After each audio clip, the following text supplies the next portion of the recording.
মার্কিন মুলুক এবং ক্যারিবিয়ান দ্বীপপুঞ্জে যে বিশ্বকাপ অনুষ্ঠিত হবে সে বিশ্বকাপের জন্য টাইগারদের স্কোয়াড ঘোষণা করা হবে। বিসিবির যে মেইল অর্থাৎ বিসিবি থেকে জানানো হয়েছিল 12:30টার সময়, অর্থাৎ সব ঠিক থাকলে ঘণ্টাখানেকেরও কম সময় পরে। সঙ্গে আছেন সহকর্মী তারেক হাসান শিমুল। বিশ্বকাপ দল, সম্ভাব্য স্কোয়াড, কারা বাদ পড়তে পারেন, কারা থাকবেন, শেষ মুহূর্তে কার নাম কাটা পড়তে পারে, সব কিছু নিয়ে আলোচনা করবো। শিমুল, স্বাগত আপনাকে। অবশেষে অপেক্ষার বোধহয় অবসান হলো। একটু কি অন্য দলগুলোর চেয়ে বাংলাদেশ বরাবরই আসলে এটা আমাদের সংস্কৃতিও বোধ হয়? এটা তো আমরা সবসময় দেখি, প্রত্যেকটা বিশ্বকাপের আগে কিছু না কিছু নাটক থাকে, আবার কখনো কখনো আসলে বাধ্যও হতে হয় এ ধরনের পরিস্থিতিতে যাওয়ার জন্য। কারণ আমরা যেটা দেখলাম যে 19 বিশ্বকাপে, তারপরে হচ্ছে আপনার 2022, তারপর গেলবারের বিশ্বকাপের যদি কথা বলি, 23 বিশ্বকাপের কথাও যদি বলি, ভারতে যেটা হয়েছে, এবং সবশেষ এই বিশ্বকাপে সব দেশ মোটামুটি, পাকিস্তান বাদ দিলে মনে হয় বাকি সবগুলো দেশই তাদের স্কোয়াড ঘোষণা করে দিয়েছে। বাংলাদেশকে আসলে আজকের দিনে এসে ঘোষণা করতে হচ্ছে। তারপরে আসলে বাংলাদেশের ক্রিকেট বোর্ড অথবা নির্বাচক যারা রয়েছেন তারা আসলে বেস্ট টিমটাকে সিলেক্ট করার জন্য, ইনজুরি মুক্ত একটা টিমকে সিলেক্ট করার জন্য হয়তো এই সময়টা নিয়েছেন। তারপরেও আসলে বিশ্বকাপ যেহেতু পরিকল্পনা তো অনেক আগে থেকে থাকে, সো সেই জায়গাতে আসলে যেটা আসলে চিরাচরিত নিয়ম আইসিসি থেকে যেভাবে আসলে দেয়া হয়, যে টাইম ফ্রেমটা দেওয়া হয়, ওই সময়টা আসলে যারাই আসলে তাদের হাতে থাকে পারফেক্ট শেপে, তাদেরকে নিয়ে আসলে দল ঘোষণা করা উচিত। এবং কি একটা রিফশাফলের একটা তো সুযোগ দেয়া হয় আইসিসি থেকে, সেটা কিন্তু বিসিবি করতেই পারে। আমি একটু আপনার কাছে একটু জানতে চাই, এখন পর্যন্ত আসলে যে পরিস্থিতি তৈরি হয়েছে, ইনজুরি কনসার্নের কথা শুনছি, তাসকিন আগামী 2-3 সপ্তাহের জন্য ছিটকে গেছেন, সেই জায়গা থেকে দলে আপনি কাদেরকে দেখছেন? যদি 15 সদস্যের দলের কথা বলি, দেখেন এই নির্বাচক মণ্ডলী অর্থাৎ নান্নু বাশার রাজ্জাকের যে নির্বাচক প্যানেলের কথা বলা হয়েছিল, সেই প্যানেলের পরে যখন লিপু হান্নান রাজ্জাকের নির্বাচক প্যানেল এসেছিল, আমরা কিন্তু একটা পরিবর্তনের একটা ইঙ্গিত দেখেছিলাম। এবং তারা কিন্তু বলেছিল যে জিম্বাবুয়ের বিপক্ষে যে দলটা হবে, অর্থাৎ জিম্বাবুয়ের বিপক্ষে যে 5 ম্যাচের টি-20 সিরিজে, সেই দলটাই মোটামুটি বিশ্বকাপের দল। কিন্তু এখন শুনতে পাচ্ছি হয়তো বা সেখানে কিছুটা সংযোজন বিয়োজন হতেও পারে। শেষ মুহূর্তের চমক, গতকাল যদি মধ্যরাত পর্যন্ত 3 নির্বাচক, বাংলাদেশ ক্রিকেট বোর্ডের যিনি সভাপতি রয়েছেন নাজমুল হাসান পাপন, হেড কোচ চান্ডিকা হাথুরু সিং এবং অধিনায়ক নাজমুল হোসেন শান্ত, এরা আমরা যদি জানতে পেরেছি একটা অনলাইনে একটা মিটিং করেছেন। সেই মিটিংয়ের আসলে কি কথা হয়েছে খুব স্বাভাবিকভাবে আমরা জানতে পারিনি, তবে একটা নাম বোধহয় ইনক্লুড করার কথা শুনতে পাচ্ছি। সে নামটা আপনার মুখ থেকে শুনতে পাচ্ছি। মিরাজের কথা বলছেন নিশ্চয়ই। আসলে মিরাজকে আসলে আলোচনার বাইরে রাখা হয়েছে। এই ধরনের কাজগুলো আমরা বিসিবির কাছ থেকে আসলে এর আগেও দেখেছি, হুটহাট করেই নিয়ে আসা হয়। পরিস্থিতিটা এমন হয়েছে, মিরাজকে আসলে ইনক্লুডের কারণটা তৈরি হয়েছে নিশ্চয়ই সাইফুদ্দিনের পারফরমেন্সের কারণে। বিশেষ করে শেষ দুটো ম্যাচে, শেষ দুটো টি-20তে সে যেভাবে শুধুমাত্র খরচে বোলিংই না, সাইফুদ্দিনের যে নেতিবাচক অ্যাপ্রোচ, এটাও কি একটা কারণ কিনা? নিশ্চয়ই না। দেখেন, আপনি যদি বিপিএল এর দিকে তাকান, সেক্ষেত্রে কিন্তু সাইফুদ্দিনকে আপনি বাদ দিতে পারেন। আবার ঢাকা প্রিমিয়ার লিগেও তার পারফরমেন্স কিন্তু আপ টু দ্য মার্ক ছিল। কিন্তু আসলে ন্যাশনাল টিম কিংবা ইন্টারন্যাশনাল সার্কিটে একটা অ্যাপ্রোচই ডিফারেন্ট থাকে। সেই জায়গায় সাইফুদ্দিন জিম্বাবুয়ে কিন্তু খুব বড় প্রতিপক্ষ না, তাদের 20 দলের টুর্নামেন্টে বিশ্বকাপ খেলতে পারে, রাইট? হ্যাঁ, এই বড় প্রতিপক্ষ না, প্লাস হচ্ছে তাদের ব্যাটিং অর্ডারে যদি দেখেন, খুব বেশি যে আহামরি ব্যাটিং অর্ডার তাও না। এই দলের বিপক্ষে যখন আপনি এত রান কনসিভ করবেন, তখন কিন্তু আসলে ভিন্ন পরিকল্পনা করতে হবে। তবে যদি বলি যে সাইফুদ্দিনকে আরেকটা প্রশ্ন উঠে যে ব্যবহার করাটা কতটুকু অ্যাপ্রোপ্রিয়েটভাবে হচ্ছে। যদি আমরা ফরচুন বরিশালে দেখি, সাইফুদ্দিন আমরা দেখেছি যে আন্দ্রে রাসেলকে একদম পর্যদুস্ত করে ফেলেছিলেন, একটা বলে আমরা দেখেছি তিনি লুটিয়ে পড়েছিলেন। তো ওই রকমভাবে আসলে সাইফুদ্দিনকে পরিকল্পনা দেওয়া হয়েছে কিনা, বা ওই পরিকল্পনা অনুযায়ী তিনি কতটুকু আসলে মানে তার কাজটা করতে পেরেছেন, সেটাও কিন্তু আসলে দেখার বিষয়। সাইফুদ্দিনকে নিয়ে আসলে কথা হচ্ছে এই কারণে, আসলে দুইটা যেই ম্যাচ হয়েছে, সেই মানে জিম্বাবুয়ের বিপক্ষে যে ম্যাচগুলো খেলেছেন, সেখানে শেষ 2 ম্যাচে তিনি তার পারফরমেন্সের উপর। তবে মিরাজকে নিয়ে আলোচনা হলেও আসলে টিম ম্যানেজমেন্ট নিশ্চয়ই সবশেষ তাদের সিদ্ধান্তটা নেবেন। তবে আমরা আসলে এখন পর্যন্ত যেমনটা আসলে জানতে পেরেছি, মোটামুটি বলা চলে যে ব্যাটিং অর্ডারটা অনেকটাই নিশ্চিত। আসলে যদি ওপেনিং থেকে মিডল কিংবা লোয়ার মিডল অর্ডার পর্যন্ত দেখেন, আমার কাছে তো মনে হয় ওপেনিং স্লটের জন্য যারা চিন্তাভাবনায় রয়েছে, তানজিদ তামিম রয়েছেন, তারপরে সৌম্য সরকার রয়েছেন, লিটন দাস অফ ফর্মে রয়েছেন, তারপরেও তাকে আসলে বাদ দেওয়ার সুযোগ নেই, যেহেতু উইকেট কিপার একজন আপনাকে এক্সট্রা রাখতে হবে। তারপর যদি বলি শান্ত, হৃদয়, সাকিব, মাহমুদুল্লাহ, অনিক, এরপরে আসলে আপনি কাদেরকে দেখবেন, যে আটজনের নাম বললাম? আপনি ওপেনিংয়ের কথা বলছেন, আমার মনে হয় মিরাজের যে ইনক্লুশনের একটা গুঞ্জন আমরা শুনতে পাচ্ছি, এর অন্যতম বড় কারণ বোধ হয় লিটন দাসের অফ ফর্ম। কারণ আপনি জানেন যে মেহেদী হাসান মিরাজ এমন একটা ক্রিকেটার, ওপেনার থেকে 9 নম্বর সব জায়গায় তার ব্যাটিং করার অভিজ্ঞতা রয়েছে এবং তিনি ব্যাট করতে পারেন। আমরা দেখেছি বিশ্বকাপেও তিনি কিন্তু ওপেনিং করেছেন। এটাও একটা আসলে মনে হচ্ছে যে মিরাজের যে ইনক্লুড নিয়ে একটা কথাবার্তা হচ্ছে, এটা একটা কারণ। ওপেনিং স্লটে আসলে লিটন অফ ফর্ম নিঃসন্দেহে দুশ্চিন্তার কারণ। আপনি যদি চতুর্থ টি-20টা দেখেন জিম্বাবুয়ের বিপক্ষে, তাহিদ হৃদয়কে কিন্তু ওয়ান ডাউনে করানো হয়েছিল। এর সবচাইতে বড় কারণ হচ্ছে, আপনি দেখেন আমাদের যদি টপ অর্ডার ব্যাটসম্যানদের আপনি দেখেন, ওপেনার থেকে তানজিদ তামিম তিনি বাহাতি, সৌম্য সরকার বাহাতি, সাকিব আল হাসান বাহাতি, নাজমুল হোসেন শান্ত বাহাতি। এত বাহাতির ভিড়ে আসলে একজন ডানহাতি, যে কারণে কিন্তু তাহিদ হৃদয় ছাড়া টপ অর্ডারে কোনো ডানহাতি নেই। সেক্ষেত্রে মেহেদী হাসান মিরাজকে যদি ইনক্লুড করা হয়, একটা অপশন হয়ে যায়। বলছিলেন যে অনেকের কথা, জাকের আলী অনেক, দেখেন আরগুলো স্লট কিন্তু মোটামুটি ফিক্সড। একটা স্লট নিয়ে খুব কথা হচ্ছে, সেটা হচ্ছে তাসকিনের ইনজুরিতে, যে তানজিম সাকিব নাকি তানভীর। তবে আমার মনে হচ্ছে দুজনেই হয়তো টিকে যাবেন। যদ্দূর আমরা জানতে পেরেছি যে শুধুমাত্র যে 15 সদস্যের বিশ্বকাপের স্কোয়াড সেটাই নয়, 17 থেকে 18 জনের একটা বহন নিয়ে কিন্তু বাংলাদেশ দল যুক্তরাষ্ট্রে যাবে। কারণ সেখানে কিন্তু আমাদের 3 ম্যাচের একটা সিরিজ রয়েছে এবং 24 তারিখের মধ্যে আপনি চাইলে এই দলটা সংযোজন বিয়োজন করতে পারবেন। আর সবচেয়ে বড় কথা হচ্ছে, বাংলাদেশ এবং যুক্তরাষ্ট্রের মধ্যে যেই দূরত্বটা, কোনো ক্রিকেটার যদি ইনজুর্ড হয়ে যান, তখন তার বিকল্প যদি আপনাকে পাঠাতে হয়, কমপক্ষে 2 দিন সময় হাতে নিয়ে পাঠাতে হবে। তো সেই বিকল্প ভাবনায় হয়তো বা বিসিবি একটু বড় বহর করতে পারে। শিমুল, তাসকিনের ইনজুরির কথা বলা হচ্ছিল, তাসকিনের ইনজুরির কোনো আপডেট আছে কি না? শেষ পর্যন্ত যদি তাসকিনকে না পাওয়া যায়, কতটুকু বিগ লস হবে বাংলাদেশের জন্য?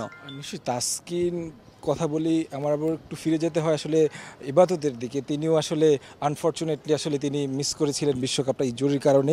গত বিশ্বকাপের কথা যদি বলি, সেই জায়গা থেকে তাসকিনেরও আসলে একই অবস্থাই তৈরি হয়েছে। তবে তাসকিনকে আসলে শেষ পর্যন্ত ওয়ার্ল্ড কাপে তাকে রাখার পরিকল্পনা করেছে টিম ম্যানেজমেন্ট, কারণ তার পারফরমেন্স সাম্প্রতিক সময়ে বাংলাদেশ দলের যদি আসলে বেস্ট বোলারের কথা বলা হয়, তাহলে কিন্তু মুস্তাফিজ এবং তাসকিনকে আসলে বলতে হবে। এবং তারা কিন্তু নেতৃত্ব দেন পেস ইউনিটের। সেই জায়গা থেকে তাসকিনের এমন ইনজুরিটা আসলে বড় ধাক্কা বাংলাদেশ দলের। তারপরেও আমরা এর আগে, অর্থাৎ 2023 বিশ্বকাপে আমরা যেটা দেখেছি, নিউজিল্যান্ড দলের কেন উইলিয়ামসন কিন্তু লম্বা সময় ইনজুরিতে ছিলেন, তাকে দল কিন্তু ক্যারি করেছে এবং কি একেবারে 15 সদস্যের দলেই রেখেছে। ইনজুরির কারণে তিনি খেলতে পারেননি বেশ কিছু ম্যাচ। তারপরে তিনি আবার ব্যাক করেছিলেন বাংলাদেশের বিপক্ষে ম্যাচে, ভারতে যেটাই বিশ্বকাপ হয়েছিল, এবং সেই ম্যাচে কিন্তু তিনি ভালো রান করেছিলেন। সেই জায়গা থেকে তাসকিনের যেহেতু সমস্যাটা আসলে 2 সপ্তাহ কিংবা 3 সপ্তাহ পর্যন্ত তিনি মাঠের বাইরে থাকা লাগতে পারে, সেই জায়গা থেকে টিম ম্যানেজমেন্টের হয়তো বা এই পরিকল্পনা থাকতে পারে, যেহেতু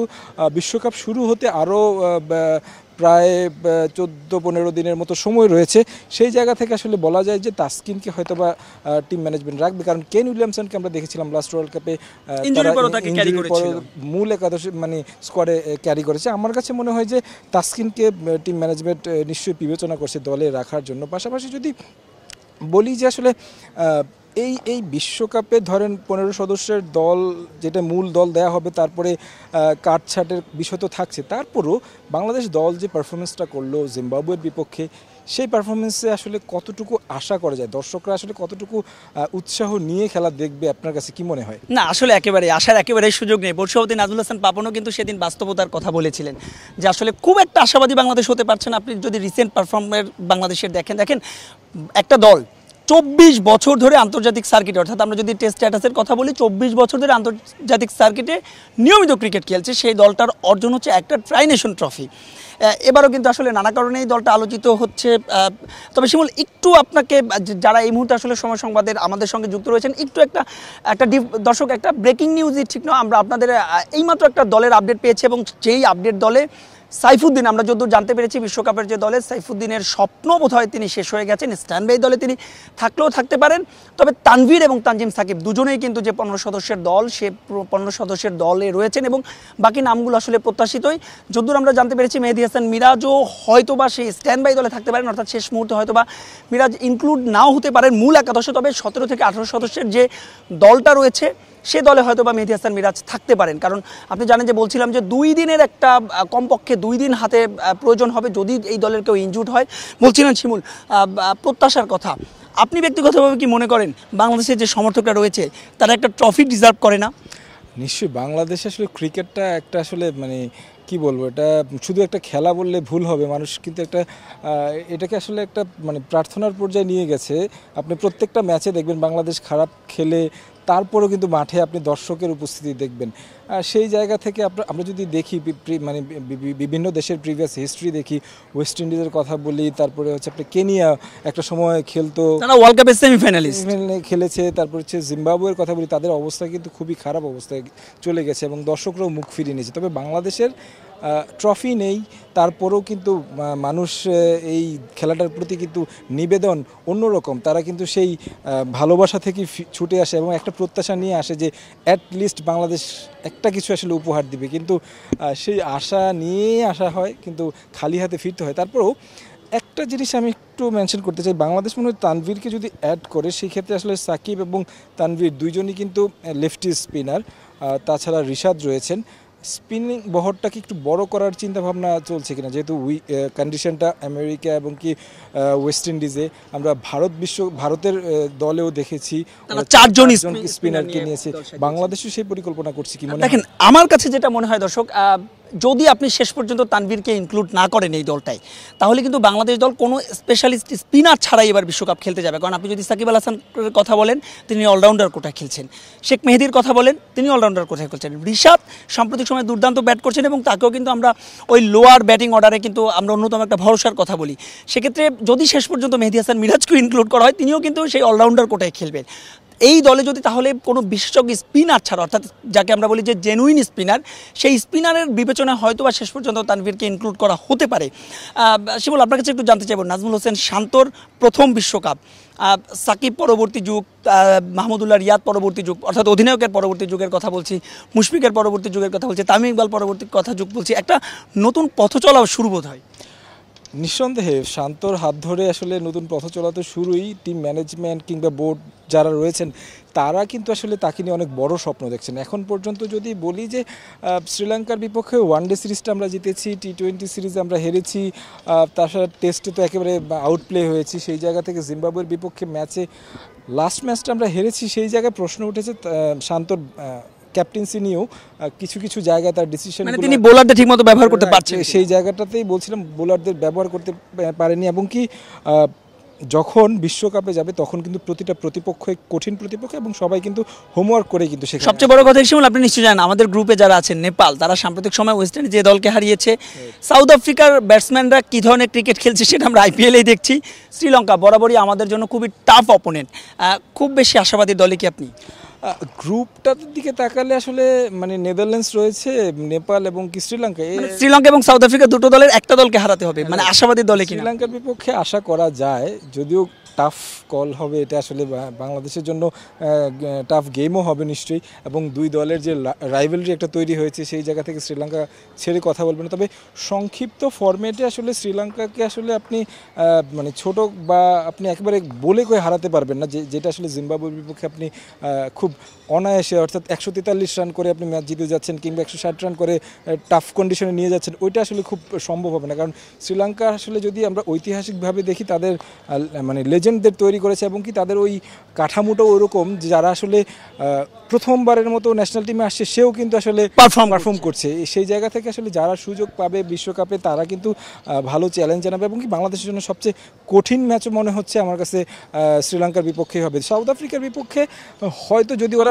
মানে হারানোর কিছু নেই বলতে কি সাউথ আফ্রিকা দলটা তো আসলে চোকার, যেখানে আসলে বরাবরই বলা হয় হয়তো খুব ভালোভাবে জিতে যাব, না হলে খুব বাজেভাবে হারবো সাউথ আফ্রিকার বিপক্ষে। তবে শ্রীলঙ্কার বিপক্ষে আপনাকে খুব কঠিন পরীক্ষা দিতে হবে। আর নেপাল নেদারল্যান্ডসের বিপক্ষে এই যে পরিস্থিতি বাংলাদেশের এখন যে অবস্থান, সেই অবস্থান থেকে বলতে হয় যে আমরা জিতবো, বাট জেতা উচিত। এবং কিন্তু আমরা ভারত বিশ্বকাপে কিন্তু নেদারল্যান্ডসের কাছে হেরেছিও, যদিও সেটা ওয়ানডে ফরম্যাটে হোক, সেই আত্মবিশ্বাসটা কিন্তু কাজ করবে। ক্রিকেটার কিন্তু মোটামুটি তারাই যে তাদের ভেতরে একটা কনফিডেন্স কাজ করবে যে বাংলাদেশ কীভাবে হারিয়েছি, তাদের গেম প্ল্যানটাও আসলে জানা আছে কীভাবে বাংলাদেশকে হারাতে হবে, সেই জায়গা থেকে কঠিন হবে। তবে ছোট দলগুলোর বিপক্ষে বাংলাদেশের টেকনিক্যাল যেই অ্যাসপেক্টগুলো থাকা দরকার সেইগুলো নিয়ে আসলে কতটুকু কাজ হয়েছে আপনার কাছে মনে হয় জিম্বাবুয়ে সিরিজটা যদি আপনি পর্যবেক্ষণ করেন? দেখেন, আসলে খুব একটা আশাবাদী হতে পারছে না, খুব স্বাভাবিকভাবে আশাবাদী হতে পারছে না। কারণ আপনি যদি জিম্বাবুয়ে দেখেন, বারবার প্রশ্ন উঠেছিল জিম্বাবুয়ে কিংবা যুক্তরাষ্ট্রের মতো দলের বিপক্ষে খেলে বিশ্বকাপের প্রস্তুতিটা হচ্ছে কিনা, কিন্তু আপনি যদি বলেন সেখানেই তো আপনি আসলে পারফর্ম করতে পারছেন না। আপনি কোনো ম্যাচে 160 রান করতে পারেননি, ঘরের মাটিতে আসলে, তাও আবার ঘরের মাটিতে, যেখানে ইন্টারন্যাশনাল ক্রিকেট, আইপিএলের যুগে ইন্টারন্যাশনাল ক্রিকেট এখন টি-20তে 250 রানও সেভ না, সেখানে আমরা 160 রানও করতে পারছি না। সব মিলিয়ে বোধহয় বোলারদের কাছে মূল চ্যালেঞ্জটা থাকবে এই বিশ্বকাপে আসলে যেটা আসলে আইপিএল দেখে তো আসলে সবকিছু International cricket judge করা সম্ভব না আসলে। আইসিসি ইভেন্ট যেহেতু, সেখানে কিন্তু আমরা বরাবরই দেখি যে একটা আপনার স্পোর্টিং উইকেট হয়ে থাকে, এবং কি যদি টি-20 খেলার দিকে তাকান, আপনি যদি আর আগের ওয়ার্ল্ড কাপগুলোর দিকে তাকান, মোটামুটি ব্যাটসম্যানদের ফেভারে থাকে, কারণ বিশ্বকাপটাকে আসলে একটু জনপ্রিয় করার জন্য কিংবা আকর্ষণীয় করার জন্য একটু মানে দর্শকরা সাধারণত 4 ছক্কা দেখতে চায়, এটা সত্য কথা। যেটা আসলে সেই দিক বিবেচনা হয়তো ব্যাটারদের সুবিধা থাকবে, তারপরেও কিন্তু আপনার কি বলে যে বাংলাদেশের যে বোলাররা রয়েছে, যদি তাসকিন না থাকেন, মুস্তাফিজকে নিয়ে আসলে অনেক কথা হচ্ছে। আইপিএলে দারুণ পারফর্ম করেছেন কয়েকটা ম্যাচে, আবার কয়েকটা ম্যাচে কিন্তু অনেক রানও দিয়েছেন। মানে আপনি যদি চেন্নাইয়ের বাইরে যে ম্যাচগুলো হয়েছে সেখানে কিন্তু তিনি একটু খরচে ছিলেন, নিশ্চয়ই একটু না বোধহয় বেশি খরচেই ছিলেন, তবে ওই স্লো উইকেট না হলে কিন্তু মুস্তাফিজের জন্য কঠিন হয়ে যায় আসলে রান চেক দেয়া কিংবা উইকেট তুলে নেওয়া। তবে আসলে বাংলাদেশের জন্য টাফ একটা মানে ওয়ার্ল্ড কাপই বলতে হবে, বরাবরের মতো আসলে। এটা আসলে এই ওয়ার্ল্ড কাপ নিয়ে শুধু না, সব ওয়ার্ল্ড কাপে আমরা এমনটাই দেখি আসলে। অনেক অনেক ধন্যবাদ আপনাকে। কথা বলছিলাম সহকর্মী তারেক হাসান শিমুলের সঙ্গে। আসার বিষয় হচ্ছে আমেরিকার মাটিতে আমরা ওয়েস্ট ইন্ডিজের বিপক্ষে কিন্তু এর আগে টি-20তে সিরিজ জিতেছিলাম। সব মিলিয়ে দলটা আসলে কেমন হচ্ছে, এখন আমার হাতের ঘড়িতে 11:50 বাজে, অর্থাৎ হয়তো আর মিনিট 40-এর মধ্যেই বাংলাদেশের যে বিশ্বকাপ, স্বপ্নের বিশ্বকাপের বহর, আনুষ্ঠানিকভাবে সে দলটা ঘোষণা করা হবে। সে পর্যন্ত হয়তো দর্শকদের অপেক্ষা থাকতেই হতে পারে। তবে যতদূর আমরা জানতে পেরেছি শেষ মুহূর্ত পর্যন্ত, সেটি হচ্ছে তানভীর আহমেদ এই দলে রয়েছেন এবং সাইফুদ্দিন শেষ পর্যন্ত দল থেকে বাদ পড়ে গিয়েছেন। তবে মূল কলটা নির্বাচকদের, যেটা কিনা আগামী হয়তো মিনিট 40 পরে আনুষ্ঠানিকভাবে জানিয়ে দেওয়া হবে। সে পর্যন্ত আপনারা সবাই সঙ্গেই থাকুন সময়ের। আমরা আপনাদের সবশেষ আপডেট, সব আপডেট সঙ্গে সঙ্গে জানিয়ে দিব আমাদের ফেসবুক পেজ এবং আমাদের যে ইউটিউব চ্যানেল রয়েছে সেখানে। ভালো থাকবেন, সুস্থ থাকবেন।